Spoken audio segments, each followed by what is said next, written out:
Hello, Assalamu alaikum. My name is Raheel Nawaz. Welcome to forexstar.com. बड़ी ही unexpected condition है और एक upset है मार्केट में। आप सबको पता ही है डोनाल्ड ट्रम्प जीत गए हैं इलेक्शन और ये पॉसिबल हो पाया है अवाम के उनके वोट से। उन लोगों ने यही डिसाइड किया है, तो ये उन लोगों की मर्ज़ी है। एनी हाउ, कुछ चीज़ें थी जो मैंने सोचा कि आप लोगों के साथ शेयर करूं और वो होनी चाहिए। आपको पता होना चाहिए कि मार्केट में क्या चल रहा है। जैसा कि हमने कुछ कल बात की थी इलेक्शन के हवाले से, उसी के ऊपर आज मज़ीद उसको कुछ हम आगे लेके चलते हैं कि एक्चुअली में हुआ क्या है और अब होने क्या जा रहा है, और जो कल हमने बात कही थी क्या वो हुआ है या नहीं। कल हमने कहा था कि मार्केट अगर किस तरह बिहेवियर करेगी दोनों कंडीशंस में, तो मैं चाहूँगा कि आप खुद देखें कि मार्केट ने उस तरह से बिहेवियर किया है या नहीं जिस तरह से मैंने कल कहा था। हाँ जी तैमूर भाई, ट्रम्प सिंह तैमूर बहुत बड़ा हमायती है, ऐसे जैसे तैमूर जीत गया। और भी बहुत ज़्यादा कुछ लोग ऐसे थे जिन लोगों को बड़ी खुन्नस थी हिलरी से, और वो उनका मानना था ये ट्रम्प जीतेगा और वही जीता। अच्छा, उसकी वजह क्या है? कोई मुझसे वजह नहीं पूछ रहा कि क्यों सब लोग कह रहे थे कि हिलरी को जीतना चाहिए और हिलरी जीतेगी, लेकिन मीडिया भी नहीं चाह रहा था कि ट्रम्प जीते। और उसकी वजह क्या है कि क्यों ट्रम्प जीता है या हिलरी हार गई है, या क्यों मीडिया इसके ख़िलाफ़ था? कोई ना कोई रीज़न तो होगी ना। स्ट्रॉन्ग, हाँ माशाल्लाह माशाल्लाह मुझे देख के कह रहे हैं भाई यासिर,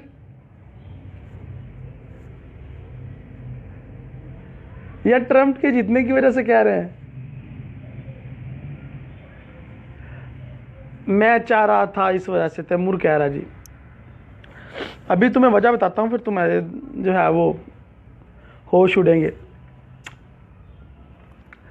ओके जी, चलें अब हम बात कर लेते हैं मार्केट कंडीशन के ऊपर। मैं आता हूँ, मुझे एक मिनट दें।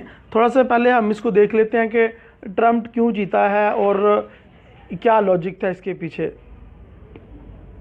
अल्हम्दुलिल्लाह मैं खैरियत से हूँ जनाब।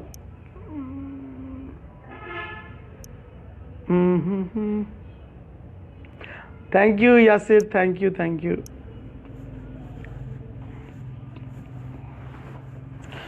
ओके, पॉइंट पे आते हैं। अब प्रॉब्लम क्या थी बेसिकली, और हम लोग क्यों नहीं चाह रहे थे कि ट्रम्प ना जीते और क्यों ट्रम्प जीत गया है। सबसे बड़ी जो रीज़न थी ट्रम्प के जीतने की, वो था ट्रम्प का एजेंडा जिसको वो लेके आगे चल रहा था। और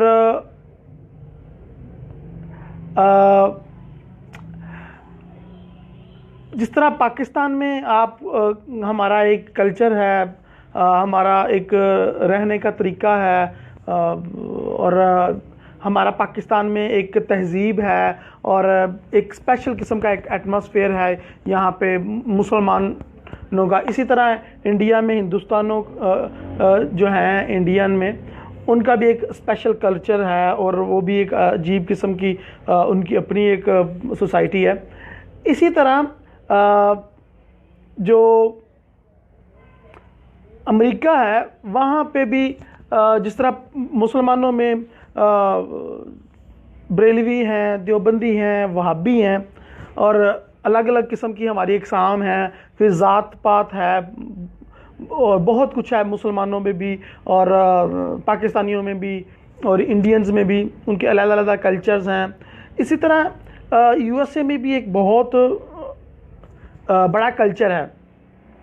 वो कल्चर जो इस हक़ में नहीं था कि ग़ुलाम आज़ाद हों, वो कल्चर, मैं उस कल्चर की बात कर रहा हूँ जो कल्चर चाहता था कि जो काले लोग हैं उनको हमारा गुलाम ही रहना चाहिए और वो गुलाम रहने के ही लायक हैं। और मैं उस कल्चर की बात कर रहा हूँ जो कल्चर जो है वो ज़ात पात पे लोगों के ऊपर जुल्म और रंगत की वजह से, नस्ल की वजह से, और मैं उस कल्चर की बात कर रहा हूँ जो कल्चर लसानियत की बुनियाद पर, और जो कल्चर जो है वो अपनी सोसाइटी की बुनियाद पर, और और वाइट कलर की तमीज़ जो जो लोग समझते थे, और वो समझते थे कि हम गोरे हैं तो हमें एज है सब पे, और हम लोग जो है वो सब पे हुक्मरानी करेंगे, और ये काले जो लोग हैं ये हमेशा हमारे गुलाम ही रहने चाहिए। मैं उस कल्चर की बात कर रहा हूँ। तो बेसिकली हुआ क्या है उस कल्चर में? यूएसए में वही कल्चर था जो लोगों को ग़ुलाम बनाते थे, और जो अफ्रीका और इंडिया और दूसरी कंट्री से काले लोगों को पकड़ के ले जाते थे और उनसे काम करवाते थे, ग़ुलामी करवाते थे।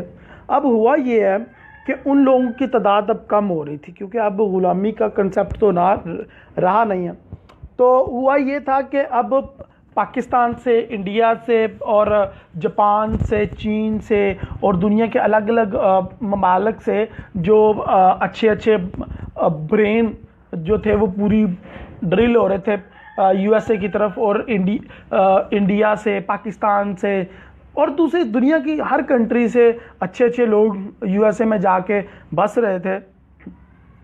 तो हुआ ये कि उन लोगों की तादाद कम होनी स्टार्ट हो गई जो काले और वाइट कलर में, जो समझते थे कि हम सफ़ेद हैं तो हमें सब पे फौकियत हासिल है और हम ही सब पे हुक्मरानी करेंगे, हम सबको किसी के ऊपर जुल्म करें और किसी के ऊपर किसी को मार दें या कुछ भी करें, हमें कोई पूछने वाला नहीं है। तो उन लोगों की तादाद अब कम होना स्टार्ट हो गई थी, और जो है काले और गोरे की तमीज़ ख़त्म हो गई थी। काला हुक्मरान बन गया था ओबामा, पहली दफ़ा वो सदर बना, 8 साल उसने पूरे किए। तो 8 सालों में बहुत कुछ तब्दील हो गया, यानी कि पूरी दुनिया से पाकिस्तान, इंडिया, जापान और अफ्रीका, चाइना, कनाडा, पूरी दुनिया से लोग यूएसए में गए, और वहाँ पे जाके बसे वो लोग, वहाँ पे जाके उन्होंने शादियाँ की, वहाँ पे जाके उन्होंने अपने कारोबार सेटल्स किए और भी बहुत कुछ किया।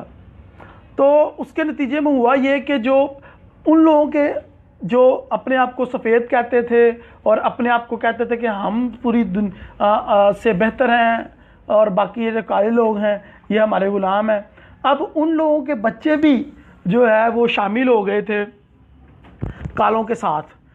यानी कि हम जैसे एशियंस और जो सो कॉल्ड वाइट नहीं हैं उनके साथ वो घुल मिल गए थे, शादियां हो रही थी, बिजनेसेस हो रहे थे, वगैरह वगैरह। तो जो सफ़ेद लॉबी है जिसकी मैं बात कर रहा हूँ, जो दूसरों को ग़ुलाम समझते थे, उनकी जो है वो बहुत ज़्यादा कमी हो रही थी, उनकी तादाद में कमी हो रही थी। उनके बच्चे, जाहिर है अगली जो पूंग है, जो अगली नस्ल है वो काले लोगों के साथ फ्रेंडली थी और उनके साथ मिलकर काम कर रही थी, तो उन लोगों के साथ उनकी तादाद कम हो रही थी गोरों की। हुआ ये कि जो ट्रम्प था वो ये भांप गया कि ये तो हम तो ख़त्म हो जाएंगे अगर हिलरी आ गई या 1 साल और कोई और रही पार्टी, तो हम तो मिनॉरिटी में चले जाएंगे, हम तो अभी मेजॉरिटी में हैं तो हम मिनॉरिटी में चले जाएंगे, हमारी तादाद तो 50% से भी कम हो जाएगी और हमारे बच्चे और हमारी अगली नस्ल हमारी पहचान भूल जाएगी। तो वो फिर ट्रम्प ने ऐसे लोगों को टारगेट किया, और आपने देखा होगा उसके जो बड़े ही वाहियात किस्म के बयान थे, और जो उसके ट्रम्प के बयानात थे इस्लाम खिलाफ मुखालिफ, और उसने कहा था कि मैं अमेरिका के इर्द गिर्द दीवार बना दूंगा, किसी को आने नहीं दूंगा, खारजा पॉलिसी और जो दूसरी पॉलिसीज़ हैं कि जिसमें हम दूसरी कंट्रीज़ के लोगों को यहाँ पे आने नहीं देंगे, वो हम बहुत ज़्यादा टाइट कर देंगे। तो ये बेसिकली वो पागल नहीं था, वो उसी किस्म के लोगों को वो इंगेज कर रहा था अपने साथ कि हम ख़त्म हो रहे हैं, हम मिनॉरिटीज़ में जा रहे हैं, तो हमें आगे आना चाहिए और हमें अपनी पहचान दोबारा बनानी चाहिए। गाइस अब होगा क्या, होगा ये कि अब शरारतें होंगी, बहुत ज़्यादा शरारतें होंगी मुसलमानों के ख़िलाफ़, एशियंस के ख़िलाफ़। इंडियंस भी इतने बख्शे नहीं जाएंगे। और जितनी भी कंट्रीज़ हैं, चाइना, जापान, और इसके अलावा और जितनी भी कंट्रीज़ हैं, अफ्रीका वगैरह, उनके ख़िलाफ़ जो है वो बहुत ज़्यादा शरारतें होंगी और उनको तंग भी किया जाएगा। अमेरिका पहले भी जाना बहुत ज़्यादा मुश्किल था, अब और हो जाएगा। और ये है कि डॉलर की कंडीशन वीक होएगी। लेकिन ये है कि अभी जो अब हम आ जाते हैं अपने करंट पीरियड की तरफ, फॉरेक्स की तरफ। ये तो वो हिस्ट्री थी जो मैं आपके साथ शेयर करना चाह रहा था कि एक्चुअली में ट्रंप कैसे जीता है और उसको किन किन किस्म के लोगों ने वोट्स किए हैं। अब आ जाते हैं फॉरेक्स की तरफ। फॉरेक्स में ये है कि मैंने जिस तरह आपको कल स्ट्रैटजी दी थी कि क्या होगा अगर ट्रंप जीत जाता है तो डॉलर वीक होगा, तो आपने देखा कि डॉलर 200-300 पॉइंट्स और 400-500 पॉइंट्स नीचे गिरा है और बहुत बुरे तरीके से गिरा है। वो जैसे ही ये था कि हिलरी जीत रही है, वो अप आया था, वो तकरीबन 1.13 के करीब उसने जाके यूरो यूएसडी में टच किया था। लेकिन जैसे ही नज़र आया कि अब ट्रंप जीतेगा और उसने एक बहुत बड़ी कैंडल बनाई है दिल्ली में और ये वापस आना स्टार्ट हो गया है और डॉलर दोबारा वीक होना स्टार्ट हो गया। इसी तरह पूरी दुनिया में जो जो करेंसी डॉलर से मुंसलिक थी वो वीक हुई हैं। और पाकिस्तान में डॉलर की कदर कम हुई है, इसी तरह दूसरी कंट्रीज़ में भी डॉलर बहुत ज़्यादा वीक हुआ है। जैसा कि मैंने आपको कल कहा था कि अगर ट्रंप जीता तो JPY, CHF और यूरो अप जाएगा, तो गो वो अप जा रहे हैं। गोल्ड अप जाएगा, गोल्ड भी अप जा रहा है। और ये इसी तरह देखें आप, अगर जिस तरह आप यूरो USD में देख रहे हैं, इसी तरह अगर आप गोल्ड में देखें तो गोल्ड में बहुत ज़्यादा जो है वो नीचे आ गया था, अब वो आहिस्ता आहिस्ता दोबारा गोल्ड बाय होना स्टार्ट हो गया है। लेकिन ये एक वक्ती रुझान है, ये एक फंडामेंटल इफेक्ट बहुत ज़्यादा देर तक रहने वाला नहीं है। अब मार्केट दोबारा टेक्निकल एनालिसिस पे चलेगी। हो सकता है इसका असर 1 या 2 दिन रहे, लेकिन उसके बाद ये दोबारा जो है वो डॉलर को या दूसरी करेंसीज हैं अपने ट्रेंड पे आहिस्ता आहिस्ता वापस आ जाएंगी। अगर फ़र्ज़ करें वो डॉलर अप जा रहा था या डाउन जा रहा था, या यूरो अप जा रहा था या डाउन, जो ट्रेंड इज़ योर फ्रेंड वाला वो दोबारा से सिलसिला स्टार्ट हो जाएगा और दोबारा से अप एंड डाउन का सिलसिला स्टार्ट हो जाएगा। मार्केट जो है वो टेक्निकल दोबारा हो जाएगी और जो टेक्निकल ट्रेडर हैं हम दोबारा टेक्निकल ट्रेडिंग स्टार्ट कर सकते हैं, लाइक सपोर्ट एंड रेजिस्टेंस, और जो हमारी स्ट्रैटेजीज हैं या जो हम अपने यूज़ करते हैं ट्रेडिंग के लिए, वो हम दोबारा से टेक्निकल ट्रेडिंग कर सकेंगे। लेकिन अभी मेरे ख्याल से फंडामेंटल इफेक्ट रहेगा अगले 1 या 2 दिन, 24 या 48 घंटे, उसके बाद आप इजीली टेक्निकल ट्रेड कर पाएंगे। सो फ्रेंड्स ये थी बड़े ही मज़ेदार किस्म की और सरप्राइज़ मिला है आपको मेरे समेत। पूरी दुनिया में मीडिया और ख़ुसूसन अमेरिका की भी मेजॉरिटी थी, वो भी यही चाह रही थी कि हिलरी आए, लेकिन यह है कैसा नहीं हुआ। एनी हाउ हमें कोई फ़र्क नहीं पड़ेगा, हम लोग ट्रेडर हैं, ट्रेडिंग करते जाएंगे जिस तरह पहले कर रहे थे उसी तरीके से। गाइस अपनी दुआओं में मुझे याद रखें, कोई क्वेश्चन हो तो ज़रूर पोस्ट करें नीचे। इंशाल्लाह आपसे मुलाकात होगी बहुत जल्द, सेम प्लेटफॉर्म forex ustad.com पे। अल्लाह हाफिज़।